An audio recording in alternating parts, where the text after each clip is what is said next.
Facebook, Twitter, YouTube, Tumblr, Pinterest, these are all digital horcruxes that we use to store pieces of ourselves, making up our online identity, who we are. And how do we protect this valuable information that's so vital to our existence?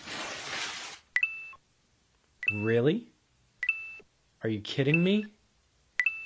By the end of this video, you're going to see how easy it is to crack simple passwords like these.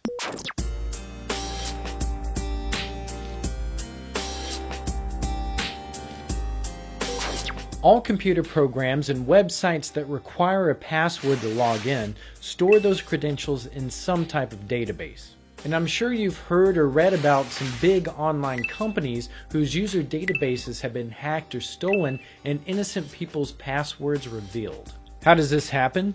Well, it's through a hacking process known as SQL injection, where hackers can exploit flaws in coding designs to gain access to a database. But we'll cover SQL injection another time.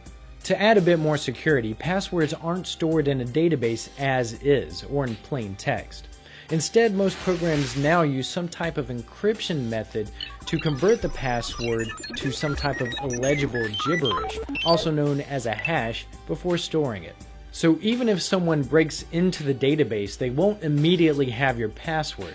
All they'll have is gibberish. Some of the most popular types of hashing algorithms are NTLM, which is used by Windows, MD5, and SHA-1.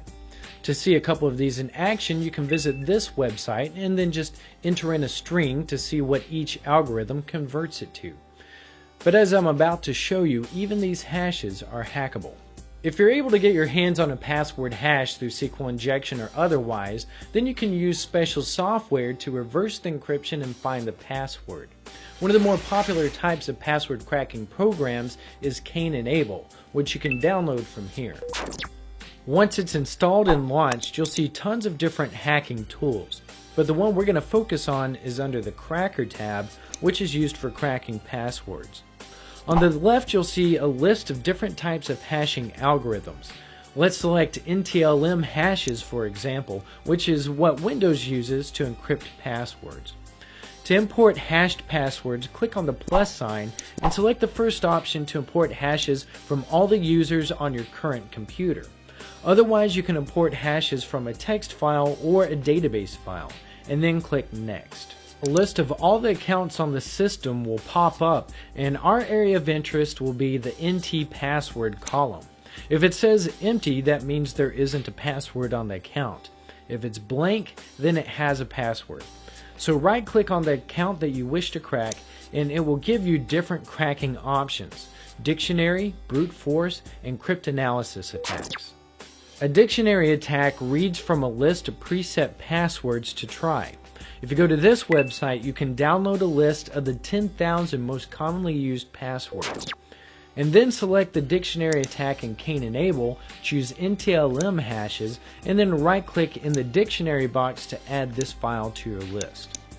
When you click Start, the program will cycle through the list of passwords and convert them to the NTLM hash to see if it matches the hash in the database. If it finds a match, it will then display what the password is. The speed at which this process completes depends on the speed of your computer. The dictionary attack is the fastest way to crack a password, but only if it's in the list. If it's not, the next fastest way is through a method called brute force.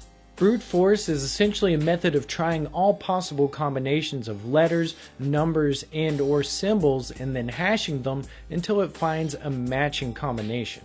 This is where the complexity of your password really pays off. On average, more than half the passwords on the internet are lowercase letters and 6 characters in length. On my i7 laptop with 16 gigabytes of RAM, that only takes 30 seconds to crack. So if that's you and someone breaks into LinkedIn or Twitter's databases, you're screwed. To use brute force in Cain-Enable, right-click on the user, select brute force, and then select NTLM hashes, and it will bring up a new window with criteria regarding the password complexity. As you can see, adding just one number to your password raises the crack time to 4 minutes. Adding a number in uppercase letters takes more than an hour. Then throwing a symbol into the mix bumps it up to about 5 hours. Still, this is a very short amount of time when it comes to your security. But if you include all those characters and then increase the length of your password to say 10, the time to crack it increases exponentially. In this case, it'll take about 18,000 years. Now that's more like it. Brute force is the most common means of password cracking. But there's a third option called cryptanalysis, which is simply the study of cryptography to see if it can be breached. This method of cryptanalysis uses what's called rainbow tables. Without getting overly complicated, a rainbow table can be a long string of millions of hashes. Then the rainbow table will take a smaller pattern within the original hash, known as a reduction function, and search for that instead of searching for the entire hash. The benefit to this is that it can be a lot faster, assuming you have enough memory to store all the hashing functions. And you can find rainbow tables to use by searching for them on Google. So with that, you now have 3 different options to try and crack other hashing algorithms. What are your thoughts on password cracking? Is it evil? Can it be useful? Let me know what you think in the comments below. And if you enjoyed this tutorial, please consider subscribing by clicking the subscribe button. Or you can just visit my YouTube channel at youtube.com/gigafi. Alright, that's it for this tutorial. Until next time, hack some fun into your weekend.